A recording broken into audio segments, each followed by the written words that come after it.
So today's lesson is all about building our chops and building or improving the building blocks that go into making all of the chops.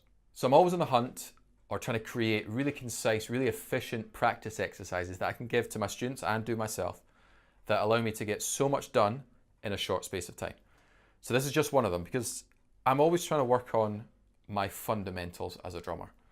So that's time, that's groove, that's rudiments, and that's these building block hand, foot rudiments or drum kit rudiments if you want to call them that. And it came to me, I don't know, maybe 3, 4, 5 months ago, and I realized that there was only 10 different things that we ever play that make up the chops that we play.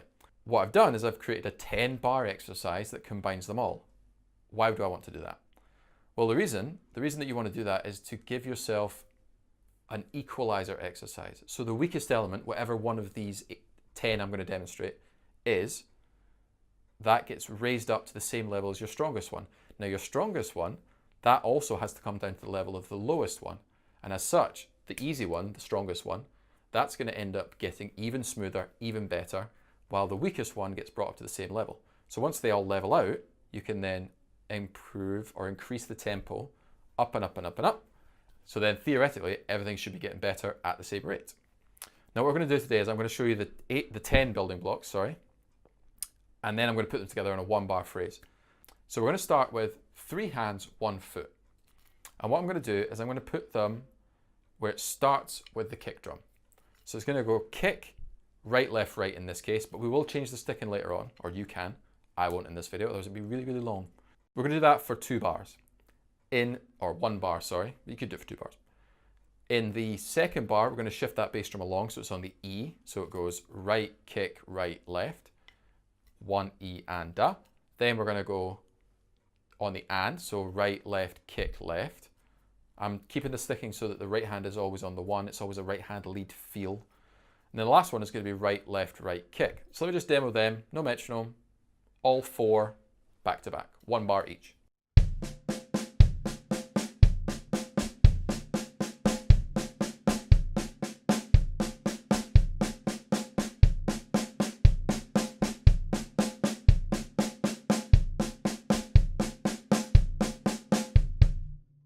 Nice and easy, kind of sensible. For me, the E is really hard.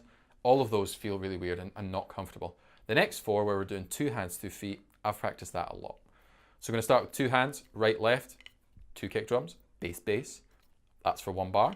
Shift it along. You then get right, kick, kick, left.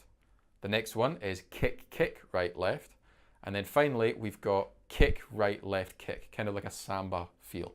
So those 4 sound like this.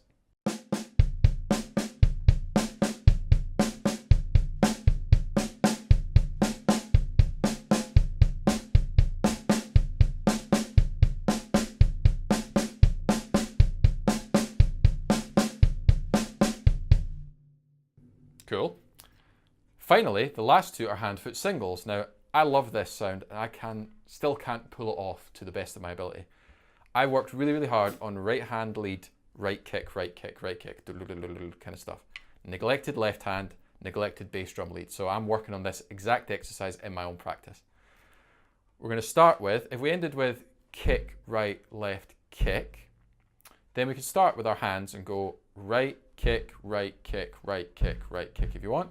But I'm going to actually go hand, right hand, bass drum, left hand, bass drum, right hand, bass drum, left hand, bass drum. So that's going to be 1, E and A, 2, E and A. That's the hardest way to play hand-foot singles in my opinion. Therefore, let's do the hard things. Let's get better. So that sounds like this.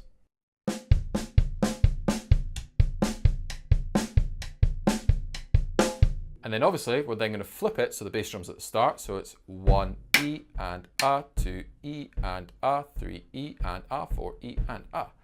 Now that's a 10 bar exercise.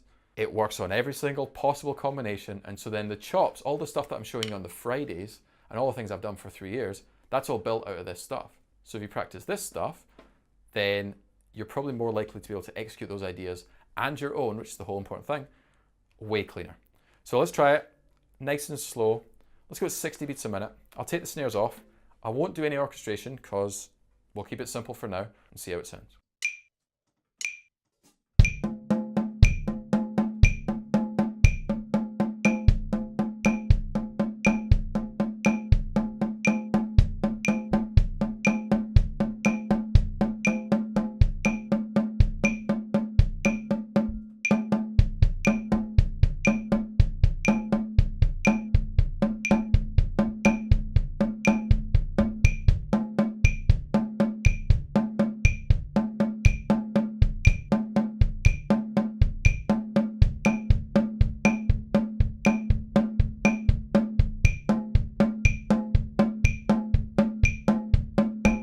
Now let's try it a little bit faster, about 100. I'll do a little bit of orchestration because it's just a way that I like to ease the boredom.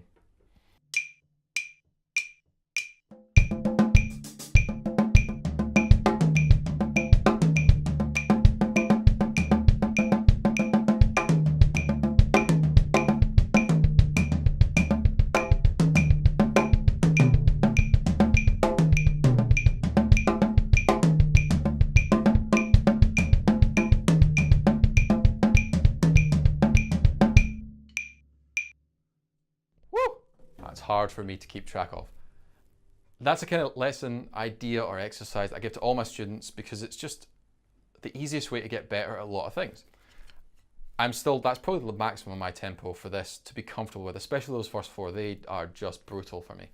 If you dug this lesson, which I'm absolutely sure you did, give me a thumbs up, hit subscribe, leave a comment below with your favorite drum kit exercise, and I will see you next week.